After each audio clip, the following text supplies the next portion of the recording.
سفر معراج کے بعد نبی پاک علیہ الصلوۃ والسلام گھر آئے تو گھر سے باہر جب آئے تو ایک کنیز کو دیکھا جو رو رہی تھی، بیچاری کمزور سی کنیز تھی اور اس کے ہاتھ میں ایک آٹے کا تھیلا تھا۔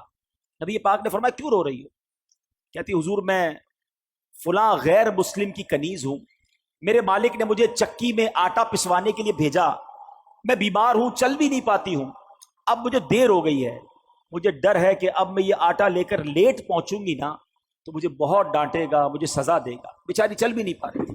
اللہ کے حبیب، رب کے حبیب ابھی ابھی معراج سے آئے ہیں، اتنا بڑا شرف پا کر آئے ہیں، مگر نبی پاک نے فرمایا اچھا چلو میں تمہارے ساتھ چلتا ہوں، تمہارے مالک کے پاس تمہاری سفارش کر دوں۔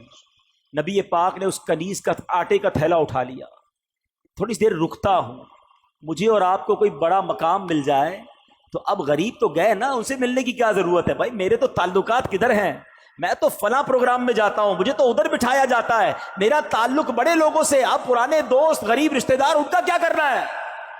ارے عرش کے دولہ بن کر آئے ہیں اور کنیز کے آٹے کا تھیلا اٹھا رہے ہیں۔ تیری عاجزی پہ لاکھوں، تیری سادگی پہ لاکھوں، وہ سلام عاجزانہ مدنی مدینے والے۔ سنو، میرے آقا اس کے گھر پہنچ گئے، دروازہ کھٹکھٹایا۔ وہ نبی پاک علیہ الصلوۃ والسلام کو جب دروازے پر غیر مسلم دیکھتا ہے تو ہکا بکا رہ گیا، جانتا تھا کہ یہ مسلمانوں کے نبی ہیں، تو کہا آپ کیسے تشریف لائے؟ تو فرمایا کہ یہ تمہاری کنیز ہے، پریشان تھی، ڈر رہی تھی تمہارے پاس آنے کے لیے، اس کو معاف کر دو۔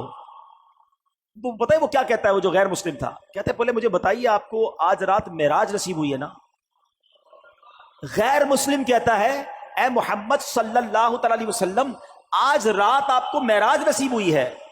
نبی پاک نے فرمایا ہاں ہے۔ سنو، وہ اندر گیا، واپس آیا، اس کے ہاتھ میں تورات شریف یا انجیل مقدس آسمانی کتاب تھی، اور وہ کہتا ہے یہ دیکھیے اس میں نبی آخر الزمان کی یہ نشانی لکھی ہوئی ہے کہ وہ نبی جو آخری نبی ہوں گے، جب ان کو جس رات معراج ہوگی اس رات کی صبح وہ ایک کنیز کے آٹے کا تھیلا اٹھا کر کسی غیر مسلم کے دروازے پر جائیں گے۔ حضور آپ میرے دروازے پر آئے ہیں، میں کلمہ پڑھ کر مسلمان ہوتا ہوں۔ سبحان اللہ، یہ اللہ اکبر۔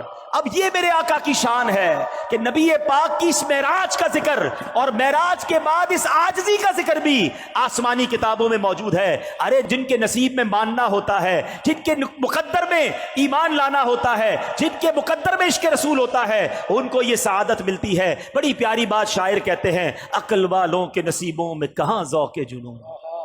ہاں، ہر بات عقل سے نہیں تولی جاتی، ہر بات لاجک سے نہیں دیکھی جاتی۔ عقل والوں کے نصیبوں میں کہاں ذوق جنون، عشق والے ہیں جو ہر چیز لٹا دیتے۔